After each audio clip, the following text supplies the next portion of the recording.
नमस्कार मित्रों, राधे राधे। वैदिक कल्चर में आपका स्वागत है। महालक्ष्मी का प्रसन्नता का पर्व दीपावली अब की बार 14 नवंबर को 2020 को मनाया जा रहा है। इस दिन महालक्ष्मी की पूजा, गणेश जी की पूजा, कुबेर देवता की पूजा और अपने कुल देवता की पूजा महाकाली की पूजा भी की जाती है। हमारे सनातन धर्म मान्यताओं के अनुसार इस दिन महालक्ष्मी दीपावली वाले दिन घर घर जाकर लोगों को आशीर्वाद देती हैं और उनकी मनोकामनाओं को पूर्ण करती हैं। वैसे तो इस दिन सभी अच्छे मुहूर्त होते हैं, लेकिन आपको हर जिस व्यक्ति का जो काम है उस कार्य की सिद्धि के लिए, चाहे वो विद्या अध्ययन करने वाला विद्यार्थी हो, उसको सरस्वती की आराधना करनी हो, या कोई तंत्र साधना करने वाला व्यक्ति उसको महाकाली और महाकाल की पूजा करनी हो, और या तो लक्ष्मी प्राप्ति के लिए महालक्ष्मी की पूजा आराधना करनी हो, हर विषय का मुहूर्त देखना बहुत अच्छा रहता है। जिससे कि जो आपको अपने मुहूर्त में यदि आप पूजा करते हैं महालक्ष्मी की, कुबेर की और महाकाली की, भैरव देवता की, तो ये सभी अपने अपने मुहूर्त में अधिक प्रभाव देते हैं। जैसे महालक्ष्मी की पूजा का मुहूर्त होता है वो स्थिर लग्न में होता है, तो महालक्ष्मी की पूजा यदि हम स्थिर लग्न में करते हैं तो महालक्ष्मी हमारे यहाँ पर स्थिर रूप से चिरकाल के लिए लक्ष्मी माता विराजमान हो जाती हैं। तो हम यहाँ पर आपको बताने वाले हैं कि विद्यार्थियों के लिए क्या मुहूर्त है पूजा का, गृहस्थी लोगों के लिए क्या है, सन्यासी लोगों के लिए क्या है, और जो तंत्र मंत्र साधना करने वाले व्यक्ति हैं उन लोगों की साधना का मुहूर्त क्या है, और जो लोग अपने साधना करके कुछ प्राप्ति करना चाहते हैं उन लोगों के लिए इस दिवाली पूजन में उनको किस समय पूजा आराधना और साधना करनी है। और इस वीडियो के माध्यम से हम आपको बताएंगे कि आपके व्यापार में, फैक्ट्री में, दुकान में, शोरूम में पूजा करने का मुहूर्त क्या है, अपने घर पर पूजा करने का मुहूर्त क्या है, और आपके जो व्यापार, फैक्ट्री इत्यादि जितने भी व्यापारिक प्रतिष्ठान हैं उसमें आप किस किस समय पूजा कर सकते हैं।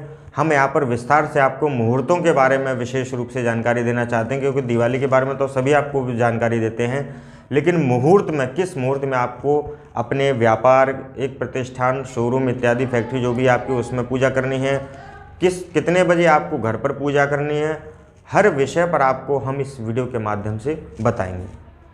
जिस मुहूर्त में पूजा की जाती है वो चर, लाभ, अमृत और शुभ योग होते हैं। इन 4 चौघड़ियों में आप माता लक्ष्मी की पूजा कर सकते हैं, अपने व्यापारिक प्रतिष्ठान की पूजा कर सकते हैं, और स्थिर लग्न में आपको पूजा करना बहुत विशेष रूप से फलदायी होता है। स्थिर लग्न कौन कौन सी हैं? जैसे मेष लग्न हो गई चर, वृषभ लग्न हो गई स्थिर, और मिथुन लग्न हो गई दुस्वभाव। ऐसे ही करके सिंह लग्न स्थिर मानी जाती है। आप किसी विद्वान ब्राह्मण से पूछ लें स्थिर लग्न किस समय पड़ेगी, नहीं तो हम आपको अभी इस वीडियो के माध्यम से बता देंगे कि स्थिर लग्न कब कब पड़ रही है। उस हिसाब से आप अपनी पूजा का समय निर्धारित कर सकते हैं, क्योंकि व्यापारिक प्रतिष्ठान की, शोरूम इत्यादि की, जो भी आपकी व्यापारिक, जहाँ जिससे आप व्यापार करते हैं, उसका पूजा का समय दोपहर का रखा जाता है, क्योंकि आदमी पूजा व्यापारिक प्रतिष्ठान में दोपहर शाम तक पूजा कर लेता है, और घर की पूजा का मुहूर्त शाम का इसलिए माना जाता है। तो इसलिए दोपहर में जो स्थिर लग्न पड़ेगी और चर, लाभ, अमृत का योग पड़ेगा वो हम आपको यहाँ पर बताने जा रहे हैं। इस दिवाली के दिन यदि आप अपनी फैक्ट्री की, गद्दी की, कुर्सी की, और यदि कलम दवात है या अपनी तिजोरी इत्यादि की पूजा करना चाहते हैं, उसका सर्वश्रेष्ठ मुहूर्त है वो है अभिजित मुहूर्त, जो कि 12:04 से लेकर शाम को 4:05 तक रहने वाला है। इस बीच में तीनों लाभ की, चर, लाभ, अमृत की चौघड़ियाँ लाइन से हैं। पहली चर, दूसरी लाभ, तीसरी अमृत की, ये 4:05 तक रहेगी। तो आपको यदि अपने व्यापारिक प्रतिष्ठान की पूजा करनी है जहाँ से आपका धनागमन का योग बन रहा हो, उस व्यापारिक प्रतिष्ठान की पूजा आपको दोपहर में 12:09 से लेकर शाम को 4:05 तक आपको अपने व्यापारिक प्रतिष्ठान इत्यादि की, और जहाँ से धनागमन का योग बनता हो आपके, उस स्थान की पूजा कर लेनी है। आइए अब बात करते हैं गृहस्थों के लिए, जो शादी विवाह गृहस्थ जीवन में है, उन लोगों के लिए कितने बजे पूजा करनी है। मित्रों, गृहस्थों के लिए सबसे अच्छा समय बताया गया है पूजा का, वो प्रदोष काल बताया गया है। प्रदोष काल रहेगा शाम को 5:24 से लेकर रात्रि 8:05 तक का समय जो है वो प्रदोष काल का माना जा रहा है। इस प्रदोष काल में गृहस्थियों के पूजन करने से उनको माता लक्ष्मी की कृपा प्राप्त होती है और बहुत अच्छा योग बनता है। और इसी बीच में 5:30 बजे से लेकर 8 बजे तक के बीच में, 7 बजे से लेकर 7:30 बजे तक वृषभ लग्न का भी योग 7:05 से वृषभ लग्न में शुरू हो रही है। तो आप ये मानिए कि वृषभ लग्न स्थिर मानी जाती है। इसी बीच में यदि आप पूजा करते हैं तो माँ लक्ष्मी की कृपा आपके ऊपर बहुत ज़्यादा होती है। स्थिर लग्न में पूजा करने से माता लक्ष्मी हमारे घर पर आती हैं और वो स्थिरता से रहती हैं। इसलिए यदि आप पूजा करना चाहते हैं तो 7 बजे कर सकते हैं। वैसे तो 5:30 बजे के बाद कभी भी कर सकते हैं, लेकिन आपको बहुत अच्छे मुहूर्त में पूजा करनी है तो आप 7:05 पर करें। 7 बजे के बाद पूजा प्रारंभ करें और 8:05 तक आपकी पूजा आराम से हो जाएगी।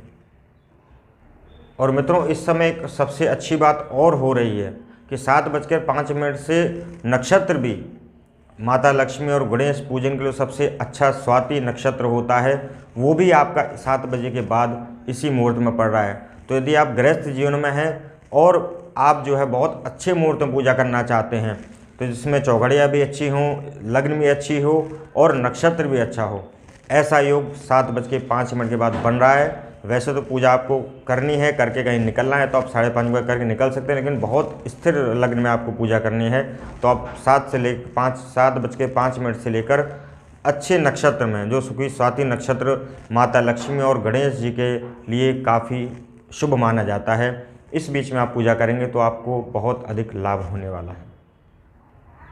मित्रों, अब बात करते हैं विद्यार्थियों के लिए सबसे अच्छा मुहूर्त जब तब साधना के लिए और माता सरस्वती को प्रसन्न करने के लिए सबसे अच्छा मुहूर्त कौन सा है। तो विद्यार्थियों, नोट कर लीजिए, आपके लिए सबसे अच्छा मुहूर्त है रात्रि 8:06 से लेकर रात्रि 10:50 तक विद्यार्थियों के लिए सबसे अच्छा पूजा का मुहूर्त है, जब तब ध्यान साधना का मुहूर्त है।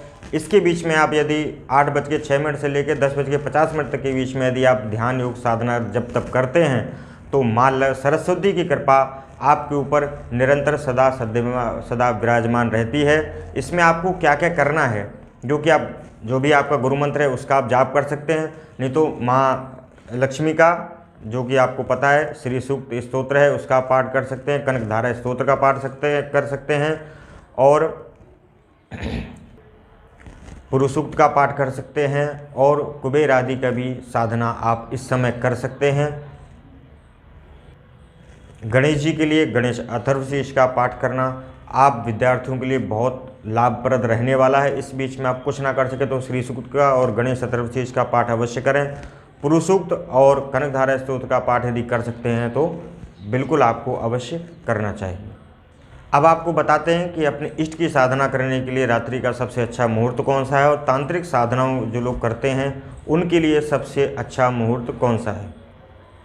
घर में नकारात्मक ऊर्जा को दूर करने वाली माँ भद्रकाली देवी और भूत प्रेत बाधाओं को दूर करने वाले भैरव बाबा की यदि आप साधना करना चाहते हैं तो उसके लिए सबसे अच्छा मुहूर्त है रात्रि 10:50 से लेकर मध्य रात्रि 1:21 तक। यदि आप अपने इष्ट देवता की, जिसकी आप पूजा आराधना साधना ध्यान करते हैं, उसके लिए यदि आप उनको प्रसन्न करना चाहते हैं तो रात्रि 10:50 से लेकर 1:31 तक का सबसे अच्छा मुहूर्त है।